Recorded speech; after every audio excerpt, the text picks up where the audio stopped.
শিক্ষক দিৱসৰ দিনা শিক্ষামন্ত্ৰীৰ গুৰুত্বপূৰ্ণ ঘোষণা প্ৰাক প্ৰাথমিক শিক্ষাৰ ক্ষেত্ৰত নতুন ৰূপৰেখা প্ৰস্তুত কৰা হৈছে ৩ বছৰৰ পৰা শিশুসকলক দিয়া হ'ব শিক্ষা পুনৰ কৈছো শিক্ষক দিৱসৰ দিনটোত শিক্ষামন্ত্ৰী ডক্টৰ ৰনোজ পেগুৱে গুৰুত্বপূৰ্ণ ঘোষণা কৰিছে প্ৰাক প্ৰাথমিক শিক্ষাৰ ক্ষেত্ৰত নতুন ৰূপৰেখা প্ৰস্তুত কৰা হৈছে ৩ বছৰৰ পৰাই শিশুসকলক শিক্ষা প্ৰদান কৰা হ'ব বুলি মন্তব্য আগবঢ়াইছে শিক্ষামন্ত্ৰীগৰাকীয়ে ২০২৩ বৰ্ষৰ পৰা আৰম্ভ হ'ব এই নতুন প্ৰক্ৰিয়া কলাক্ষেত্ৰত এই কথা ঘোষণা কৰিলে ডক্টৰ ৰনোজ পেগুৱে শিক্ষা বিভাগত নতুনকৈ ৩০০০ শিক্ষকক নিযুক্তি দিয়া হ'ব এক বৃহৎ ঘোষণা কৰিছে শিক্ষামন্ত্ৰীগৰাকীয়ে উচ্চ শিক্ষাটো নতুন শিক্ষানীতি প্ৰয়োগ কৰিব ৰাজ্য চৰকাৰে বিদ্যালয় আন্তঃগাঁথনি উন্নয়নত ব্যয় কৰা হ'ব ১০,০০০ কোটি টকা মাধ্যমিক বিদ্যালয়ত ডিজিটেল মাধ্যমত হ'ব শিক্ষা দান আজিৰ দিনটোত শিক্ষক দিৱসৰ দিনটোত কেইবাটাও গুৰুত্বপূৰ্ণ ঘোষণা কৰিছে শিক্ষামন্ত্ৰী ডক্টৰ ৰনোজ পেগুৱে কেইটামান মুহূৰ্তৰ পূৰ্বে এই ঘোষণা কৰিছে শিক্ষামন্ত্ৰীগৰাকী আৰু তাৰ ভিতৰত মাধ্যমিক বিদ্যালয়সমূহত ডিজিটেল মাধ্যমত শিক্ষা দান কৰা হ'ব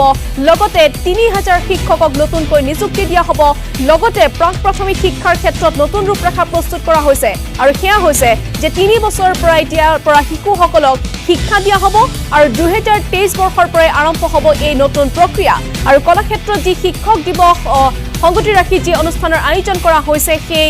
অনুষ্ঠানত এয়া বৃহৎ ঘোষণা কৰিছে শিক্ষামন্ত্ৰী ডক্টৰ ৰনোজ পেগুৱে তিনিটাকৈ বৃহৎ ঘোষণা আপোনাক পুনৰবাৰ কৈছো বিদ্যালয় আন্তঃগাঁথনি উন্নয়নত ১০,০০০ কোটি টকা ব্যয় কৰা হ'ব মাধ্যমিক বিদ্যালয়সমূহত ডিজিটেল মাধ্যমত শিক্ষা দান কৰা হ'ব লগতে প্ৰাক প্ৰাথমিক বিদ্যালয়সমূহত শিক্ষা দান কৰা হ'ব ৩ বছৰ বয়সৰ পৰাই আৰু ২০২৩ বৰ্ষ অৰ্থাৎ আগন্তুক বছৰৰ পৰাই এই ৰূপৰেখা ৰূপায়ণ কৰা হ'ব যি প্ৰস্তুত কৰা হৈছে আৰু উচ্চ শিক্ষাটো নতুন শিক্ষানীতি ৰাজ্য চৰকাৰে প্ৰয়োগ কৰিব বুলি ঘোষণা কৰিছে শিক্ষামন্ত্ৰী ডক্টৰ ৰনোজ পেগুৱে